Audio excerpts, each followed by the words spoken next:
ناظرین، جو شخص کچھ گھنٹے پہلے مکے لہرا لہرا کے یہ دنیا کو دھمکا رہا تھا کہ وہ کچھ ہی دیر میں ایران کی سویلائزیشن کو ختم کر دے گا، دنیا نے دیکھا ہے کہ اس شخص کو کتنی عبرتناک شکست کا سامنا کرنا پڑا ہے۔ دنیا نے دیکھا ہے کہ بظاہر سپر پاور نظر آنے والی طاقتیں جو ہے کس طرح سے ان کا غرور ٹوٹا ہے، ان کا غرور جب وہ خاک میں ملا دیا گیا ہے۔ 28 فروری کو دنیا کی دو موسٹ لیتھل پاور جو ہیں وہ ایران پر حملہ آور ہوتی ہیں، بغیر کسی پرووکیشن کے، بغیر کسی جسٹیفیکیشن کے، بغیر کسی لیگل اور بغیر کسی موریلٹی کے ایک انتہائی بدماشی کا مظاہرہ جب وہ کیا جاتا ہے اور پوری دنیا کے امن کو خطرے میں ڈال دیا جاتا ہے، اور وہ اتنے گھمنڈ کے ساتھ آتے ہیں کہ وہ شاید پہلے 72 گھنٹوں کے اندر ایران کو مکمل طور پر جب وہ کرش کر دیں گے، اور ان کا آغاز ہی یہاں سے ہوتا ہے کہ وہ ہیڈ آف دی گورنمنٹس اور ہیڈ آف دی اسٹیٹس کو نشانہ بناتے ہیں، ان کو شہید کر دیتے ہیں، اور اتنی خوفناک بمباری وہ کرتے ہیں۔ ٹھیک ہے، تو ہم نے آپ کو پہلے ہی دن یہ بتا دیا تھا کہ اس جنگ میں امریکہ کے لیے کچھ نہیں رکھا، اور آخر کار اس کو یہاں سے نکلنا ہی نکلنا ہے، اس کو یہاں سے شکست کھانی ہی کھانی ہے۔ اور اس بات پر مت جائیے کہ ایران کا شہروں میں نقصان کتنا ہو رہا ہے، ان کا انفراسٹرکچر کتنا تباہ ہو رہا ہے۔ جو قومیں جنگ مسلط ہونے پر اپنی شہری علاقوں کی تباہی سے ڈر جاتی ہیں، نہ وہی وہ جنگ جیت پاتی ہیں اور نہ ہی وہ حملہ آوروں کا مقابلہ کر پاتی ہیں، اور جو قومیں ڈر جاتی ہیں، یونائٹڈ رہتی ہیں، پھر چاہے ان کا جتنا ہی نقصان ہو جائے، جو ان کی فتح ہوتی ہے وہی ان کو ایسا مرال دیتی ہے کہ وہ پھر تمام چیزیں دوبارہ سے بنا لیتے ہیں۔ اور ایران ایسا سیولائزیشن آپ دیکھیے کہ کئی حملہ آوروں کے ہاتھوں تباہ ہوا ہے، اور انہوں نے پھر دوبارہ پہلے سے بہتر ہی اپنے آپ کو بلڈ کیا ہے۔ یہی بات ایران کے فارن منسٹر نے کہی تھی کہ جو ہمارا تباہ ہو رہا ہے ہم اس کو دوبارہ زیادہ خوبصورت اور زیادہ مضبوط بنا لیں گے، لیکن جو چیز دوبارہ نہیں بن سکے گی وہ امریکہ کی ریپوٹیشن ہے۔ تو 250 سالہ تاریخ میں آپ یہ کہہ سکتے ہیں کہ یہ سب سے بڑی شکست ہے جو سپر پاور کو جس کا سامنا کرنا پڑا ہے۔ ویتنام، یہ ساری جنگیں بھی ظاہر ہے اس میں شکست ہوئی ہے، لیکن وہ ایک ڈیفرنٹ نوعیت کی شکست تھی، کئی سال جنگ چلی ہے، یہ وہ سارا۔ یہاں پر تو آپ دیکھیے ایران نے تھرو ایئر پاور مقابلہ کیا ہے۔ ابھی تک تو یہ ساری جنگ تھرو ایئر پار ہی تھی نا، بغیر کسی ایک جیٹ کے جب ایران نے مقابلہ کیا، یہ تاریخ میں اس طرح کی کوئی لڑائی جب وہ دیکھنے کو نہیں ملی ہے۔ تو ایرانیان آخر کار سرخرو ہوئے ہیں، ان کو عظیم وکٹری جو وہ حاصل ہوئی ہے، اور اتنی قربانیاں، اتنی شہداء، اور آپ دیکھیے کہ جو ان کے سپریم لیڈر اور ان کی مذہبی شخصیات جو شہید ہوئی ہیں، ابھی تک تو وہ ان کا غم بھی نہیں منا سکے اس طرح سے، یعنی وہ عزاداری بھی نہیں کر سکے کیونکہ وہ حالت جنگ میں تھے، اور حالت جنگ میں پھر وہ کسی اور انداز میں ہوتے ہیں۔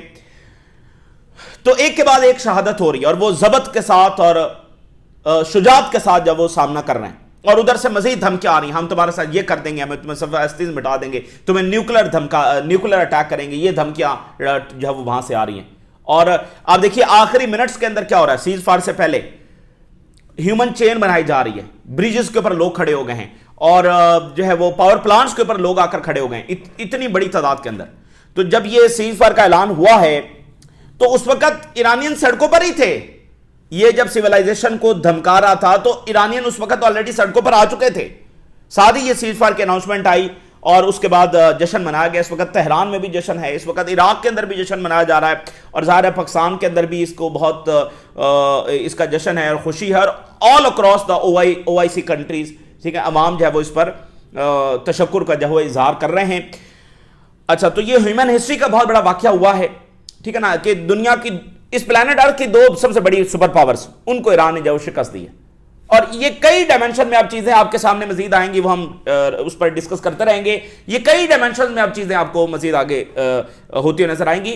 ایک سیولائزیشنل پاور نے آخر کار ایک کلونیل پاور کو جو شکست دی ہے، اور ایران نے سیز فائر منوایا ہے آن اٹس اون ٹرمز، اپنی شرائط پر۔ یہ کوئی معمولی واقعہ نہیں ہے، اس لیے اس نے سپر پاور کو ہلا دیا ہے، اس نے امپائر کو ہلا دیا، اس نے یونیپولر ورلڈ کا خاتمہ کر دیا ہے۔ ایران اپنی ٹرمز پر اس نے یہ سیز فائر جب وہ منوایا، اور پاکستان کا رول ظاہر ہے بہت ہی غیر معمولی رہا، اور تاریخ میں اسے یاد رکھا جائے گا۔ پاکستان نے دنیا کو ایک بہت بڑے بحران سے بچایا ہے، پاکستان نے دنیا کے ایک نیوکلر وار سے بچایا ہے، ایک عالمی جنگ سے جب وہ بچایا ہے، انرجی کرائسس جس طرح سے دنیا کو ہٹ کر رہا تھا، وہ کیا تباہی دنیا میں لے کر آتا، پاکستان نے اس سے دنیا کو بچایا ہے. ظاہر ہے پاکستان کے اس کردار کو ہمیشہ یاد رکھا جائے گا. لیکن بات ناظرین یہ ہے کہ پاکستان تو یہ کہہ رہا تھا کہ ایران پر حملہ ہونا ہی نہیں چاہیے. پاکستان تو جب غزہ میں جینوسائیڈ ہو رہی تھی بار بار سیز فائر کی اپیل کر رہا تھا, وہاں تو پاکستان کی کوئی اپیل نہیں مانی گئی. ٹھیک ہے, بات کرنے کا مقصد یہ ہے کہ وہ سپر پاورز جن کی ایروگنس کی انتہا یہ ہے کہ ان کی بات ہی بومبنگ سے شروع ہوتی ہے, بمباری سے ان کی بات شروع ہوتی ہے, اور جو ابھی کچھ دیر پہلے کہہ رہے تھے کہ سیولائزیشنل ہم تباہ کر دیں گے, ان کو مٹا دیں گے, کیا ایسے ہوا کہ پاکستان کی ریکویسٹ گئی اور آگے سے ٹرمپ تیار بیٹھا, اچھا ریکویسٹ آ گئی, چلو ٹھیک ہے جی, ٹھیک ہے جی ریکویسٹ آ گئی اب ہم نہیں کریں گے, کیسے ہوا ہے؟ تو بات یہ ہے کہ سپر پاور گھٹنوں پر آئی ہے. ایک دیکھیں سپر پاور کو سب اس وقت سب کا کردار کیا تھا کہ اس کو کوئی فیس سیونگ دینی ہے, تو بس وہی ہوا ہے. اچھا جی ادھر سے ریکویسٹ چلی گئی, وہ ہو گیا. اگین ان تمام ملکوں کا جو کردار ہے وہ تو تاریخی ہے, وہ یاد رکھا جائے گا, کیونکہ پاکستان کا کردار کریٹیکل اس لیے تھا کہ ایران تک کسی کی میسجنگ نہیں ہو رہی تھی, سب فارغ ہو چکے تھے. تو یہ پاکستان ہی تھا جس پر ایران بھی اعتماد کر رہا تھا, اور پاکستان کا ایک کمیونیکیشن چینل جو وہ کھلا ہوا تھا. تو اس کریٹیکل اور میں اگر پاکستان اس کو اسرٹ نہ کرتا اور چیزوں کو آگے نہ بڑھاتا تو یہ شاید اس طرح پاسبل نہ ہو پاتا. لیکن اگر یہ جنگ امریکہ اور اسرائیل کے حق میں ہوتی تو کیا وہ سیز فائر کرتے؟ مجھے بتائیے. جنہوں نے جنگ ہی ایک انلیگل مسلط کی, جن کو ساری دنیا روک رہی ہے, اور ٹرمپ کو خود اس کے اپنے جنرلز روک رہے ہیں, اس کو اب سیز فائر کرنا یاد آیا. تو اگر یہ جنگ امریکہ کے حق میں تھوڑی سی بھی ہوتی, یہ ٹرمپ کبھی سیز فائر نہ کرتا. ٹھیک ہے, یہ کیا صدام حسین کو بھی سیز فائر کا موقع دیا گیا تھا؟ کیا بشار الاسد کو بھی سیز فائر کا موقع دیا کہ شام کو, یا دوسرا جو ہے وہ قذافی کو بھی, قذافی کی اگر خاص طور پہ بات کریں تو کیا اس کو بھی سیز فائر کا موقع دیا گیا؟ اس کو تو سڑکوں پر گھسیٹا گیا تھا. سمجھے اس بات کو؟ تو یہ تو شکست ہو چکی تھی, اس لیے ایک فیس سیونگ دینا تھی, وہ سو ہو گئی.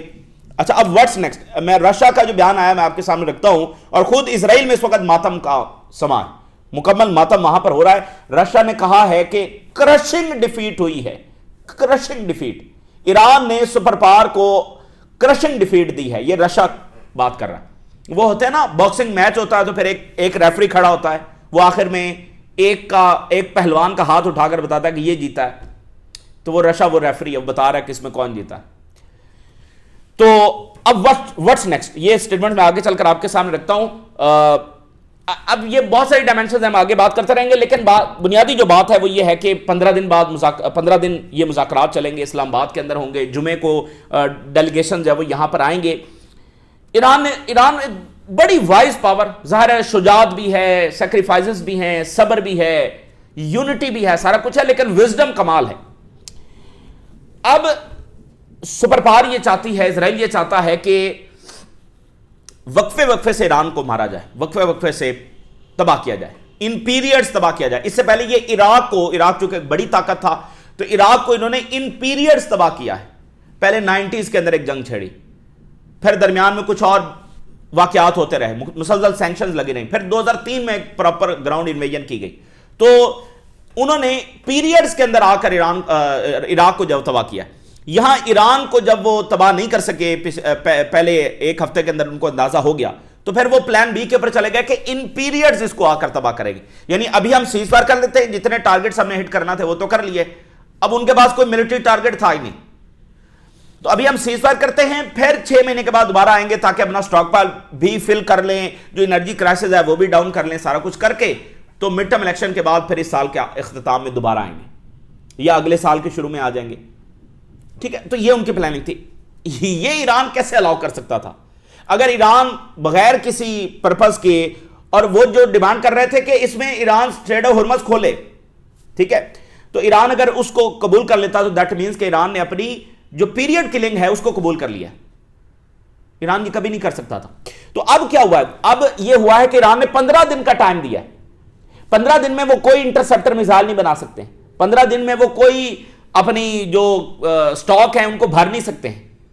ٹھیک ہے, 15 دن کیا ہوتے ہیں؟ تو ساتھ ایران کی جو سب سے بڑی, یعنی جہاں آپ کو واضح طاقت نظر آ رہی ہے, وہ یہ ہے کہ یہ جو سارے نیگوسیشنز ہوں گے یہ ایران کے ایجنڈا پر ہوں گے. جو پرپوزل ڈسکس ہوگا وہ امریکن پرپوزل نہیں ہے, وہ 10 نکاتی ایران کا پرپوزل ہے. دو پرپوزل تھے نا, ایک امریکہ کا 15 نکاتی تھا, وہی ایگزیجریٹڈ عجیب و غریب, ایک ایران کا تھا. تو جو مذاکرات ہوں گے وہ امریکی ڈرافٹ کے اوپر نہیں ہوں گے, جو ایران نے 10 نکات پیش کیے ہیں اس پر بیٹھ کر بات ہوگی, ٹھیک ہے نا. یہ ہر لحاظ سے, اور جن کی بات ہی بمباری سے شروع ہوتی ہے وہ ایران کا ڈرافٹ بھی قبول کر رہے ہیں, سیز فائر بھی قبول کر رہے ہیں, اور دوسری بات یہ ہے کہ اسٹریٹ آف ہرمز عارضی طور پر کھولا جائے گا ٹیکنیکلی, لیکن کنٹرول میں تو ایران کے ہے نا بھائی. اگر 15 دن کے بعد کوئی بات طے نہیں ہوتی, جو کہ بہت پاسبلٹی ہے کہ کچھ بھی طے نہیں ہوگا اور اسرائیل درمیان میں کوئی شرارت کرے گا, وہ ساری چیزیں بھی ہم آگے ڈسکس کرتے رہیں گے, تو 15 دن بعد صورتحال کہاں کھڑی ہوگی؟ یہیں کھڑی ہوگی جہاں پر آج کھڑی ہے. اس جنگ کا 15 دن بعد امریکہ کے حق میں پلٹ نہیں چکا ہوگا, اور اگر بالفرض 15 دن بعد بھی کچھ طے نہیں ہوتا تو کیا مسئلہ ہے؟ اسٹریٹ آف ہرمز تو ایران کے کنٹرول میں ہے, اور امریکہ ابھی اپنی بیسز کو ری بلڈ نہیں کر سکتا. اسٹریٹ آف ہرمز ایران کے کنٹرول میں, وہ چاہے یہاں پر یوان امپوز کرے یا وہ یہاں سے بلاکڈ کرے یا وٹ ایور جو بھی کرے, جیسے بھی اسٹریٹ آف ہرمز کو چلائے, وہ اس کے کنٹرول میں ہے. دنیا کی کون سی طاقت جا کر اسٹریٹ آف ہرمز ایران سے کھلوائے گی؟ تو امریکہ یہ کہہ رہا تھا کہ نہیں, اسٹریٹ آف ہرمز یہ مکمل طور پر اس کا کنٹرول چھوڑیں. ایران نے اس کا کنٹرول نہیں چھوڑا ہے. اسٹریٹ آف ہرمز تو دیکھا جائے تو پہلے بھی تو جہاز گزر رہے ہیں نا, تو 4-5 اور گزر جائیں گے, یا 10-20-50 اور گزر جائیں گے, بٹ کنٹرول ایران کا رہے گا. تو اگر اس 15 دن کے بعد جنگ شروع ہوتی ہے تو جنگ کا پانسا کوئی امریکہ کے حق میں پلٹ نہیں چکا ہوگا, وہ جنگ یہیں سے پھر شروع ہوگی. اگر کوئی معاہدہ طے پا جاتا ہے تو وہ ٹوٹل ہے ہی پرنسپل ڈیمانڈز ہے, اور امریکہ کی ٹوٹل شکست ہے, اس کے گھمنڈ کی ٹوٹل وہاں پر مہر ثبت ہونی ہے ان ڈیمانڈز میں, ٹھیک ہے. اور اگر کچھ بھی نہیں ہوتا, کوئی بات طے نہیں ہوتی, اور امریکہ حملہ بھی نہیں کرتا تو نہ کرے.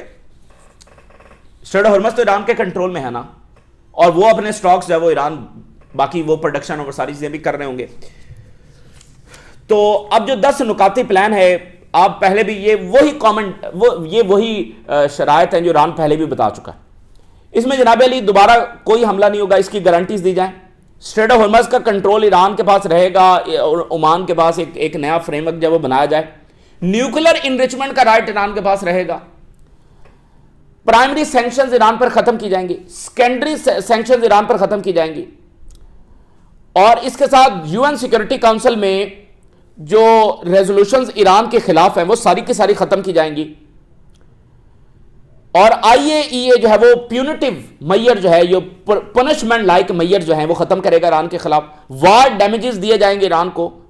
امریکی فورسز جو ہے وہ وڈرا کریں گی ریجن سے, اور ایک ٹوٹل سیز فائر ہوگا باقی تمام فرنٹس کے اوپر انکلوڈنگ لیبنان, ٹھیک ہے. تو یہ ٹوٹل سرنڈر ہے, ٹھیک ہے نا. اب اس میں ہو سکتا ہے ایران 2-4 شرائط سے پیچھے ہٹ جائے, لیکن اگر ہم اس کو اینالائز کریں تو سینکشنز ہٹائی جائیں. امریکہ کا اس میں کیا مسئلہ ہے؟ سینکشنز ہٹائی جائیں. انریچمنٹ وہ جو پہلے ایران تھوڑی کر رہا ہے, نیوکلر بنانے کا اس کا کوئی ارادہ نہیں ہے, اور دوبارہ حملہ نہ کیا جائے. بالکل یہ ڈیمانڈز ان کو ماننی چاہیے اور ماننی پڑے گی. اسٹریٹ آف ہرمز کے اوپر درمیانی کوئی بات ہو سکتی ہے, اور اس کے علاوہ سیکورٹی کونسل سے تمام قراردادیں جو واپس لی جائیں. یہ تمام وہ چیزیں ہیں جس میں امریکہ کے لیے امریکہ کے لیے 2 بنیادی چیزیں ہیں, باقی سب اس نے اسرائیل کی وہ ٹھونسی ہوئی ہیں. وہ یہ ہے کہ اسٹریٹ آف ہرمز اس کو کھلا چاہیے, اور دوسرا یہ ہے کہ اس کی بیسز یہاں پر رہیں. یہ امریکہ کے لیے 2 نیشنل انٹرسٹ کی چیزیں ہیں. تو اس پر امریکہ کو اگر کوئی سنجیدہ ہے تو اس پر اس کو بات کرنی چاہیے, اور اگر امریکہ اس دفعہ بھی سنجیدگی نہیں دکھائے گا تو نہ دکھائے. باقی یہ جو میڈیٹرز ہیں ان کو بھی پتا چل جائے گا کہ ایران نے موقع دیا اور اس نے پھر کوئی سنجیدگی نہیں دکھائی, اور آپ دیکھیں گے کہ آپ باقی دنیا کا پریشر مزید امریکہ پر ہوگا, اور امریکہ کے اندر سے مزید پریشر امریکہ پر ہوگا. کیا بتائے گی ٹرمپ ایڈمنسٹریشن کے ان 40 دنوں میں کیا اس نے اچیو کیا؟ اپنے اسٹاک پائلز خالی کیے, hundreds of billions of dollars کا نقصان کیا, اپنے ایلائز کو ناراض کیا, اپنی کریڈیبلٹی کا برکس نکال دیا. اچیو کیا ذرا بتائیں. ایران تو سروائیو کر رہا نا. اگر آیت اللہ خامنائی گیا تو اس کا بیٹا مجتبی خامنائی اس وقت بیٹھا ہوا. ایران سٹینڈ کر رہا ہے, زیادہ طاقت کے ساتھ اس وقت سٹینڈ کر رہا. اس کے بریجز گرنے سے وہ ان کی ول نہیں ٹوٹی ہے. اصل چیز ہوتی ہے اس قوم کی ول توڑنا. تو کچھ تو ایسے ہوتے ہیں کہ یہ ایئر کرافٹ کیریئر باہر آ کر کھڑے ہو جائیں تو ہی ان کی ول ٹوٹ جاتی ہے. تو ایران وہیں کا وہیں کھڑا ہے, سروائیو کر رہا ہے. ایران نے بنیادی طور پر کرنا ہی سروائیو تھا، تو وہ تو اس سے آگے نکل گیا نا، وہ اس کے ڈرافٹ پر یہ جو نیگوسیشن ہے اس میں صرف مہر ثبت ہونی ہے باقاعدہ آفیشلی. اگر نہیں مانتا امریکہ تو نہیں مانے گا. رشیا کیا بات کر رہا ہے؟ U S Israel suffered crushing defeat in Iran, Russia foreign ministry Cs.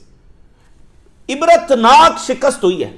Match referee بتا رہا ہے، انہوں نے کہا کہ ون وے اٹیک کیا گیا، اگریشن جب لانچ کیا گیا، ان پرووکڈ اگریشن تھا 28 فروری کو، اور آخر کار آج 8 اپریل کو ان کی عبرتناک کرشنگ ڈیفیٹ ہوئی ہے، عبرتناک شکست ہوئی ہے. اس مسئلے کا کوئی ملٹری سولوشن نہیں ہے، اور یہ جو آرڈر ریجن میں اسٹیبلش کرنا چاہ رہے ہیں یہ کبھی نہیں کر سکیں گے. ضرورت اس امر کی ہے کہ ریئل پولیٹیکل اور ڈپلومیٹک سولوشن جب شروع کیا جائے. تو یہ رشیا آگے بتا رہا ہے کہ اگر دوبارہ پھر حملہ ہوگا تو بھی کچھ حاصل نہیں ہوگا. اس کا ایک ہی حل ہے اور وہ ڈپلومیٹک پاتھ ہے. ٹھیک ہے، کچھ ایران سے آپ منوا دیکھیں. ایران جو ہے نا، بات یہ ہے کہ 28 فروری سے پہلے عمان کے فارن منسٹر بیٹھے ہوئے ہیں واشنگٹن میں. ایران اتنی چیزوں کے اوپر کنسیشن دے رہا ہے کہ جس کا کوئی حساب ہی نہیں ہے جتنا وہ دے سکتا ہے.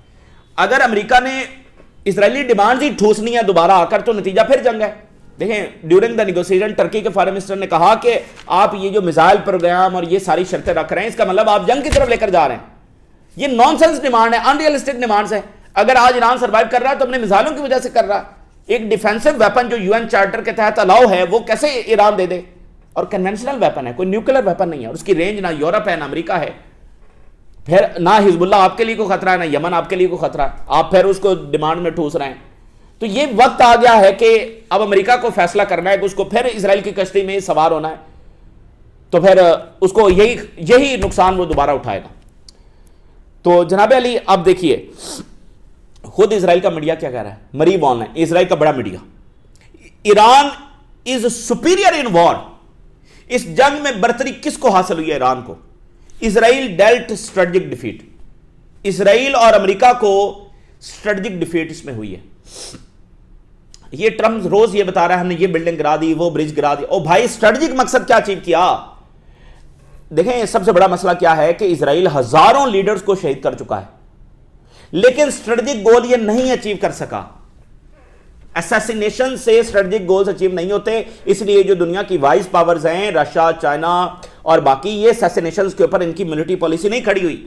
اینڈ ایون امریکہ بھی ایک وائز پاور ہے، اس کی یہ اسیسینیشنز کے اوپر اکتفا نہیں کرتے. اس لیے ایک unwritten rule American military میں بھی تھا کہ ہم نے اسیسینیشنز اس طرح لیڈرز کی نہیں کرنی. لیکن یہاں پر چونکہ مکمل اسرائیل کا رنگ چڑھ چکا ہے، اور جو اس وقت ایڈمنسٹریشن موجود ہے وہ مکمل ایک مذہبی جنونی ہے. ان میں سے ایک شخص بھی ایسا نہیں ہے جو اس عہدے کے معیار کے اوپر پورا اترتا ہو. تو اس لیے وہ مکمل اسرائیل کے رنگ میں رنگے. وگرنہ یہ امریکہ بھی ایسا نہیں کرتا ہے کہ وہ اسیسینیشنز آ کر کرے، اس کی جنگ اسیسینیشن کے اوپر کھڑی ہو. اسیسینیشن سے کوئی جنگ نہیں جیتی جا سکتی. ایک اسٹریٹجک سرنڈر کیا ہے امریکہ اور اسرائیل نے، اسرائیلی میڈیا لکھ رہا ہے. اور ہیوی لاسز ہوئے ہیں اور ان میٹ آبجیکٹیوز، کوئی آبجیکٹیو حاصل نہیں کر سکے. ایران کا گورنمنٹ سروائیو کر رہی ہے. ایران کا نیوکلیر پروگرام ویسے کا ویسا موجود ہے. ایران کا بلسٹک میزائل پروگرام ویسے کا ویسا موجود ہے. ایران کی support for its allies for resistance ویسی کی ویسی موجود ہے. حاصل کیا کیا ہے ذرا بتائیں تو صحیح. اور اپنے جو میونیشنز ہیں امریکہ نے وہ خالی کر لیے، اپنے اسٹاک پائل. دیکھیں ایک بات اور سن لیں، دوہرا نقصان ہوا ہے امریکہ کا. مثال کے طور پہ ایک F-15 گرا $100 ملین کا ہے. وہ آج جب بنانے جائیں گے نا تو وہ $100 ملین کا نہیں بنے گا. یہ جو E-3 مثال کے طور پر ان کا جو radar station, flying radar station جس جہاز کو آپ کہتے ہیں، وہ جو تباہ ہوا سعودی عربیہ کے بیس پر $500 ملین کا ہے. آج اگر بنانے جائیں گے نا وہ تو وہ $700-800 ملین میں بنے گا. یہ پرانے بنے ہوئے ہیں، اس وقت ان کی کاسٹ کچھ اور تھی، آج کی کاسٹ کچھ اور ہے. اور آج آپ کو ان کو بنانے کے لیے منرلز کہاں سے چاہیے؟ ان کو بنانے کے لیے منرلز کہاں سے لے کر آنے ہیں؟ چائنا سے. تو چائنا اگر ریسٹرکشن لگا دیتا ہے تو پھر کیا کریں گے؟ ان کو دوبارہ بنانے کے لیے بہت بڑے کوانٹٹی کے اندر منرلز چائنا نے دینے ہیں، تب یہ بنیں گے. تو ایک تو وہ تباہ ہوا، دوسرا اس کو بنانا بھی تو ہے. تو جو چیز $500 ملین کی تباہ ہو رہی ہے، دیٹ مینس کہ ان کا $1 بلین سے زیادہ نقصان ہوا ہے، کیونکہ اس کو بنانا بھی تو ہے نا، اور بنانے میں ڈبل کاسٹ آئے گی. تو یہ دوہرا نقصان ہے. سمجھ رہے اس بات کو؟ تو 40 ڈے وار جو ہے اس میں ایران کی ٹوٹل سپریورٹی ہے. Israeli media thousands of missile strikes and drone strikes Iran نے ہمارے اوپر کی ہیں اور حزب اللہ نے کیا, اور وائڈ اسپریڈ ڈسٹرکشن اسرائیل کے اندر ہوئی ہے. اور ایک ایسی جگہ پر یہ جنگ ختم ہوئی ہے کہ ایران کو ایک ڈیسائسو آؤٹ کم حاصل ہوئی ہے. Washington and Tel Aviv fail to realise their stated war objective, جو اعلانیہ آبجیکٹوز تھے وہ حاصل نہیں ہو سکے. دیکھیں اگر آپ اس کو 7 اکتوبر سے شروع کریں, یہ وہی جنگ کا تسلسل ہے جہاں پر اسرائیل بس لوگوں کو مارتا چلا جا رہا ہے. نہ اسٹریٹجک آبجیکٹو اس کو غزہ میں حاصل ہوئے, نہ لبنان میں, نہ ایران میں. اور وہاں پر چونکہ فلسطینی تو ہیں ہی آکوپیشن میں بہت کمزور, انتہائی کمزور ہیں, تو جب یہاں پر کچھ طاقتور قوم سے ان کا پالا پڑا ہے تو پھر ان کی عقل ٹھکانے آئی ہے. تو did not lead the collapse of the regime, government collapse نہیں کی. ایران کا نیوکلیر پروگرام اپنی جگہ پر موجود ہے, اور جو اٹیمپٹس تھیں کہ ہم ملٹری اٹیک کے ذریعے کولیپس کر دیں گے وہ سارا فیل ہوا. 40 days آف سسٹینڈ کنفرنٹیشن, 40 دن تک ایران سسٹین کرتا رہا, اس نے جواب دیے رکھا ہے. اس کی آپریشنل کیپیبلٹیز بالکل ختم نہیں ہوئی, اور ایران نے اپنے آپ کو central power of the region یہ ثابت کر کے دکھایا. دیکھیں جی سی سی کا کیا ہوا, جی سی سی تو ڈیوائڈ ہو گئی اور یا پھر ٹوٹ چکی ہے, کیونکہ 2 ایسے ملک ہیں جو نتنیاہو کی بی ٹیم بنے رہے, اور قطر اور سعودی عربیہ نے سینسیبل سٹانس لیا اور جنگ رکوانے کی طرف گئے, اور عمان ٹروتھ کے ساتھ کھڑا ہوا اور اس نے کہا کہ ایران کے ساتھ زیادتی ہو رہی ہے, ہم ایران کے ساتھ کھڑے ہیں. تو پھر ریجنل تو بیلنس چینج ہو گیا نا. ایران نے اپنے آپ کو ریجن, اور دنیا کا سب سے بڑا کریٹیکل واٹر وے اس وقت بھی ایران کے ہاتھ میں ہے, اور اس جنگ سے پہلے ایران کے ہاتھ میں نہیں تھا. اس جنگ سے پہلے امریکی بیسز کو 50 سال تک بھی کوئی خطرہ نہیں تھا. آج کہاں کس چیز پر شرائط ہو رہی ہے, ڈسکس ہو رہی ہے کہ امریکہ نے یہاں سے نکلنا ہے. سمجھیں اس بات کو, تو امریکہ نے اس میں حاصل کیا کیا ہے ذرا بتایا تو صحیح. اور جن لوگوں کو امریکہ نے آ کر نشانہ بنایا ہے, یہ وہ لوگ ہیں جو امریکہ کے ساتھ مذاکرات کے حامی تھے, بار بار امریکہ کے ساتھ مذاکرات کر رہے تھے, اور جب انہوں نے امریکی بیسز پر حملہ کیا تو سمبولک اٹیک کیا, بتا کر کیا کہ ہم کر. یہ وہ لوگ تھے جس کو آ کر امریکہ نے شہید کیا, جو ویسٹ کے ساتھ ریکنسیلیشن کرنا چاہ رہے تھے, ان کو آ کر شہید کیا. تو یہ امریکہ نے اپنا فائدہ کیا یا نقصان کیا؟ جو وہ لوگوں کو آ کر نشانہ بنایا جو امریکہ کے ساتھ مذاکرات کے حامی تھے, ویسٹ کے ساتھ اچھے تعلقات کے حامی تھے. So Tehran imposed terms of agreement, Iran نے امپوز کیا ہے ٹرمز آف ایگریمنٹ کو, اسرائیل نہیں کر سکا ہے اپنی کنڈیشنز کے اوپر. اور پھر المایدین نے لکھا کہ Iran secures 2 week ceasefire with U S on its own terms to include Lebanon, اپنی ٹرمز پر سیز فائر اور لیبنان کو اس میں شامل کیا. دیکھیں ایران صرف اپنے آپ کو نہیں بچا رہا, لیبنان کو بھی بچا رہا ہے. تو جیسے امریکہ ہے نا کہ وہ اس ریجن میں اس کے ڈیٹرنس ہے کہ اسرائیل پر حملہ کرے گا تو امریکہ آ جائے گا, تو ایران بتا رہا ہے کہ لیبنان پر حملہ ہوگا تو ایران آئے گا. تو یہ تو اس کی پاور کی ایکسپینشن ہے. Israeli media outlet expressed widespread frustration, بہت فرسٹریشن, شارپ کرٹیسزم ہو رہا ہے. وہ کہہ رہے ہیں ٹینس ریالٹی آن گراؤنڈ ہے, یہ ہماری ہسٹری کا سب سے بڑا فیلئر ہے. سیورل اسرائیلی پلیٹ فارم نے کہا, میڈیا پلیٹ فارم نے, کہ لاجک کیا ہے سیز فائر کی جب ہم نے کچھ حاصل نہیں کیا, 40 دن تک ہم بنکرز میں بیٹھے رہے. اور ٹرمپ کے بارے میں, ٹرمپ کو برا بھلا کہہ رہے ہیں یہ گلوبل جوک ہے یہ شخص, and weak man unable to withstand pressure, یہ پریشر ہینڈل نہیں کر سکتا ہے. Iran Bushehr plant intact, Bushehr plant operational ہے, کام کر رہا ہے. اور پریس ٹی وی نے بتایا ہے کہ یورینیم کے لیے آپریشن ہوا اور وہ فیل ہوا ہے, یہ کنفرم ہو رہا ہے. عراق میں اور ایران میں ریلیز ہو رہی ہیں, سیلیبریشن ہو رہی ہے. اب ذرا لیبنان کے اوپر پھڈا پڑا ہوا ہے, اب یہ چیزیں ہم اگلی ویڈیوز میں ڈسکس کریں گے. جو اپوزیشن لیڈر ہے لیپرڈ, اس نے کہا کہ پولیٹیکل ڈیزاسٹر فار اسرائیل یہ لیبنان کو سیز فائر میں شامل کرنا. تو کچھ ہی دیر بعد نتنیاہو نے, ابھی کچھ دیر پہلے یعنی سیز فائر کے بعد, اب اس نے اناؤنس کیا کہ لیبنان اس میں شامل نہیں ہے, لیبنان اس سیز فائر میں شامل نہیں ہے. تو یہ چلاکی کریں گے, جو بھی کریں گے, یہ ان کا مکو ٹھپا جا چکا ہے, اور دوبارہ حملہ کریں گے. اسرائیل اکیلا نہیں لڑ سکتا, یہ بات ذہن میں رکھیں. اور یہ لیبنان پر حملہ کریں گے تو آگے سے حزب اللہ نے کیا چوڑیاں پہنی ہیں. تو بات یہ ہے کہ شکست ہو چکی ہے, اب پھر اسرائیل ادھر ٹکرے مارے گا. ظاہر ہے یہ اسرائیل تو سیٹسفائی نہیں ہے اس سیز فائر پہ, اس کا تو کچھ حاصل, بلکہ وہ تو ویک پوزیشن میں گیا ہے. تو یہ جو بھی کریں گے حرکتیں اس پر بھی نمٹ لیا جائے گا. لیکن برطانیہ کے پرائم منسٹر بھی پہنچ رہے ہیں گلف میں تاکہ وہ سیز فائر کو, اب یہ دنیا کا پریشر ہوگا اور امریکہ کے اندر سے پریشر ہوگا کہ اس کو عملی جامہ پہنائیں, اس کو جنگ کو ختم کریں. باقی اسرائیل چلاکیاں کرے گا اس کو بھی نمٹ لیا جائے گا. یہ اس وقت کی تازہ ترین ڈیولپمنٹس. ابھی بہت سارے ڈائمنشنز ہیں, اگلی ویڈیوز میں ڈسکس کریں گے. جی اللہ حافظ.